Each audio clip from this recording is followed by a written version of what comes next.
Hi guys, welcome back to Keeping It Real Estate with your hosts Justin and Brandy from Team Grande at Remax Escarpment. Today we're diving deep into our second series of most affordable neighborhoods in Hamilton. First of all, we're going to start off with $1 million towns, and then Justin's going to dive a little deeper into inventory, and then we'll touch base on our 5 affordable neighborhoods that we think are best on the upper mountain.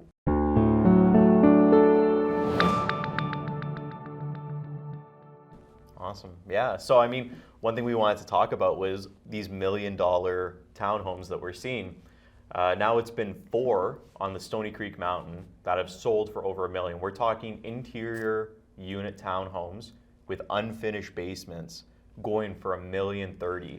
The end units are going for 2 of them just went. One went for 1.15, the other went for 1.41. I mean, we're starting to see now. I mean, we were seeing it in Ancaster last year. The one just sold in Ancaster was on Monday or Tuesday for 1.5 million. Yeah. Double car garage end unit in Ancaster, backed on a conservation, but still, that's a huge price point. I mean, I think it's a sign that when we start to see townhomes going for this price, we're going to start to see the bump up in detached homes as well. Absolutely. But it's just, to me, it's crazy to think that we're living somewhere with $1 million townhomes. Everyone wants a townhouse right now, right? They're easy to move into, especially if you get a freehold. It's a pretty hot commodity right now, so they're kind of going through the roof. But we'll see the jump in detached, I think, soon too. Yeah, it's coming. It's already it's there. Coming. But yeah, I mean, talking about how expensive these townhomes are, I think one thing I wanted to do is really highlight the market, the inventory, kind of break this down, because a lot of people are just saying there's low inventory, low inventory. I mean, it's the buzzword. It's what everybody's saying. So I'm just going to break down exactly what we mean by low inventory using some stats over the last few years. So one of the major indicators to look at is the amount of new listings per year. This is the number one way to see if we do have low inventory. So the amount of new listings in 2021, 13,646.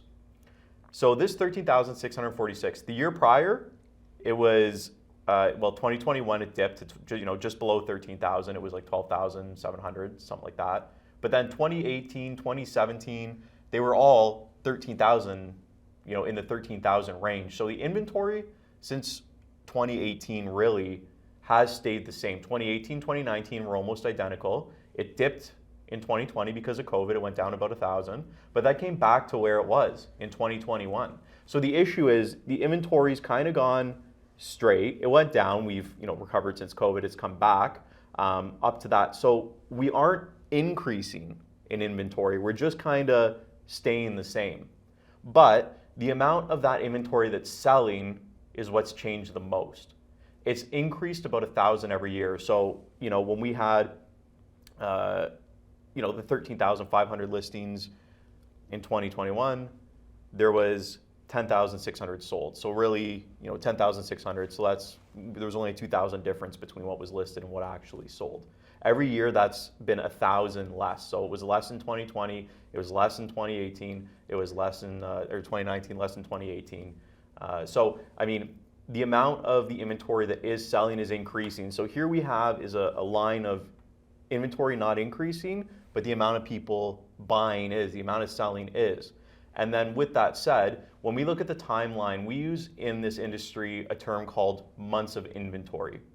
What this means is that if no other listings were to get listed, how long would it take for the current listings on the market to sell? So back last year in 2020, it was 1.2 months. So on average, it took, if no other listings were listed at the end of the year last year, it would have taken 5 weeks for everything to sell. This year, it's 3 weeks. So things are moving 2 weeks faster. And actually, I pulled a 10-year history. It has never been so low in 10 years. The lowest it ever went was 2017, when things were going nuts for the first time. It got down to 1 month inventory. Now it's 0.7, so approximately 3 weeks. So this is the lowest, I guess it's the fastest we've ever seen homes selling. It's the most percentage of new listings we've ever seen selling. So that's what we mean by low inventory, is that demand for homes has increased. People are buying them faster, but we don't have the amount of listings to increase to kind of keep that cushion and That's keep right. options for buyers. So it's a combination of low inventory and fast inventory Yeah. when you look at it. Yeah, that's right. And if you want more details with this, with the stats, I mean, reach out to us. I know it's a lot Yeah. of numbers, but I can send you all these stats and these numbers, and you can take a look for yourself. Yeah, that was a mouthful. So if you have more questions on that, we're totally willing to describe it a little bit better. Yeah. Yeah. I guess to summarize it, you want it back to summarize it, the listings, new listings have stayed the same. More people are buying those listings, and they're buying them at a faster rate. Yeah, and like to go further into every other point that we have about real estate in Hamilton, we just need more houses. Yeah. We need more developments, and we need the boundaries to increase, and we also need dwellings to increase on properties. Yeah, we need both. We don't just need, we need the infill and we need the expansion. Yeah. Just to keep up with it, because we're like, still, I know everybody says immigration, but it is a factor in it. And then we do have a lot of people still migrating from the GTA because comparatively, even though our prices seem crazy, they're still high. Like the townhouses we're talking about, 1.1 million in Stony Creek, they're going for 1.3, 1.4 in Burlington, which is only what, 15 minutes away. So, I mean, it's all relative. Yeah, exactly. But talking about high prices in the market, let's go into something more affordable. Okay. What did you do in this market? So, okay. Top 5 so on the mountain. Yes. Our first one, and Justin's favorite, is East Mount. The average house on that neighborhood is $677. And then if you're going to be looking at the ones that we're talking about, they all, and if you know Hamilton at all, they all run concession. So they're all right on the mountain. Yeah, so North Central Mountain. North Central. Our second neighborhood is Raleigh. The average household there is $713. And then we have concession, like I just mentioned, and that runs the mountain. And that one's $721. And then we have Burkholm at $737 and Inch Park at $740. And then if we compare that to last week, like we said before, to be on the mountain, you're looking at another $100,000 over what it is to get the same kind of single dwelling home down the mountain. So And that's the thing with our stats. We pulled single family homes. We didn't include townhouses or condos in it. This is just for single family homes because that's, I guess, the biggest demand right now. But East Mount actually surprised me. So if you look at a map, and we can actually maybe provide the map of where it is. East Mount is situated. So Inch Park and Raleigh are about $40,000 to $60,000 higher in average in price. East Mount is sandwiched between them. So I kind of like it because it's the cheapest area on the mountain, but you get the benefits of the other areas because you're really just talking maybe an extra 2 minutes in the car or an extra 5-minute walk. I don't know. It's not that far. So if you're on the mountain, you don't know the difference between the neighborhoods. Yeah, you're driving anyways. You're not moving to the mountain for walkability. And they're all right beside concession. So concession runs like this, and then the neighborhoods run parallel to it. And so you still get all those benefits of what concession has to offer, the shops, Dravinsky Hospital's right there, the Brow, trails, quick access to the highway. You have the Sherwood access, or the Sherwood Cut runs right through it. So, And then, some things to point out of why these areas are so cheap, especially with, East Mount and Raleigh. I know East Mount and specifically is a little bit cheaper because there are a lot of small homes. So don't expect a big detached home in those areas. It's very common to see a 1.5 story, 2-bedroom house. There's a lot, they're very tight together. They're not very big lots. A lot of them actually don't even have parking. Some of the streets have alleyways that go behind them and you can access that as parking. So this is why they're a little bit cheaper, is because it's a lot of street parking. They're tighter houses, tighter lots, but I mean, that makes them more affordable if you're looking for a detached house, right? And then with that area too, and with that area too, I mean, you get a lot of you get no basements, which I don't know, Brandy asked me why, and I don't know why. If somebody knows the answer to that, feel free to comment as to why this area, quite a few of them, when we show them, don't have a basement at all. They're just sitting on the land. So I mean that affects the price as well, because obviously you're going to pay less if you don't have a basement. You just have a crawl space. I don't know. I'm wondering if it's like the rocks or something. Because if you just go the next neighborhoods over, the same era of housing have basements. They're those block foundations. So. Maybe it was something to do with affordability. I don't know.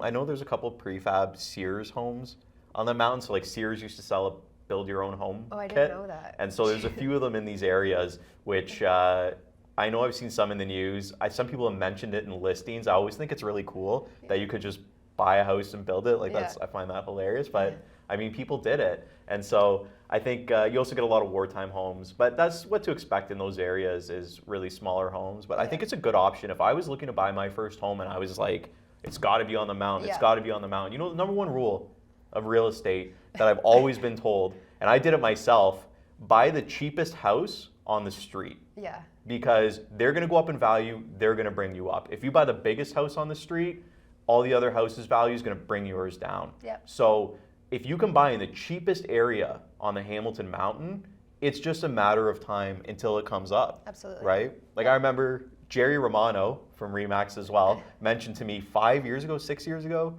I can't remember. He said to me, I was in his backyard one time, and he said, Justin, buy these houses, this townhouse on Stone Church. They're the only townhouses on the mountain under 200,000 on the West Mountain. They're going to go up, and now they're selling for 500,000-600,000. There you know, like, and I learned from that. Hindsight. You go to where it's cheapest, you buy it, and it will come up because eventually it's going to have to match the rest of the areas. As they go up, it's just going to bring yours up as well. Yeah, and everyone's talking about a bubble, but again, I don't think that will happen because people still need housing. There's still so many people who need houses. So, yeah, the only difference is Burke Home. So when we talk about single-family dwellings, it is really mixed there. I think it's the best neighborhood for fixer-uppers still. So if you're looking for a nice fixer-upper, there was one that sold around 400. It was half torn down, but I mean... Everybody wants a fixer-upper. Everyone wants a fixer-upper right now, so that's the neighborhood to look for in that. They are a little bit of extremes. There is some nice houses. There's one that sold on East 24th for $1.1 million, and then there was one that sold on Shady Side for $585. So the average kind of weighs those out, but that neighborhood is the one I think to look for if you're... And these homes that are going over $1 million, a lot of them are these ones that people have converted into 2 units. Already, yeah. So I mean, a lot of people in these areas are starting to take these bungalows, these old 1.5 stories, and they're going through the legal secondary dwelling unit, process in Hamilton that was created back in April or May, whatever it was, doing the conversion, and they're selling for a lot, 1.1, 1.2. Yeah. So. Yeah. It's if investors are looking, there's a big opportunity there to buy something for $700. And then put $200-300 into it and make a couple $100,000.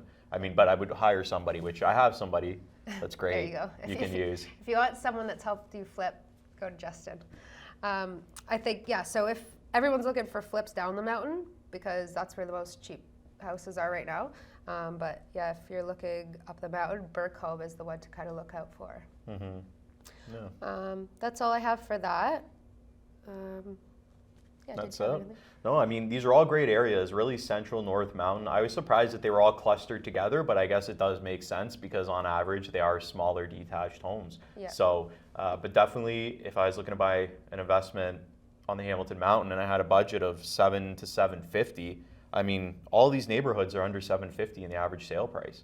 So, I mean, for an extra $100,000 to go from being in a downtown area to, on the mountain, it's not a bad trade, especially for investment. I always think the mountain's a bit of a safer investment. Yeah, I think it's funny how a few years ago we were talking about 700 being insane for house prices there, but now I know. This is what it is. I remember in this area we sold a house, Tino on our team, Tino Garitza sold a house for $214,000. And I remember we thought that was crazy.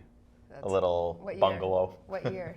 I don't know, it's 7 years ago. How long have I been doing? No, actually maybe longer, yeah. Crazy. Coming up on my 10th year in real estate. Yeah, and now that keep house forgetting. is probably 700,000. Yeah, nuts. Easily. It's crazy. Yeah. So, well, I guess that's all we got for today. Yeah, that's everything we covered today. Next week we are bringing in a guest host. We'll keep you posted with that. But if you have any more questions about what we discussed today or the comparisons between downtown and uptown, feel free to reach out and we'll get back to you. Please like, subscribe, and comment whatever you want. We're on YouTube, podcast, and yeah, we're on Apple Podcasts, we're Apple, on Spotify Spotify. Podcasts now, so we're on all the big ones. YouTube channel is always great. Yeah. And definitely comment if there's things you want to learn, like if you have questions you want us to answer, stuff like that. I think in the near future we're going to start to go live with these. Yeah, So I absolutely. mean, maybe you can comment live on Instagram. yeah, and if you have anything that you think that we should talk about in the future, we love that too. So topic ideas, because we want to talk about what you guys want to know. So. Absolutely. And also, by the way, we didn't plan this.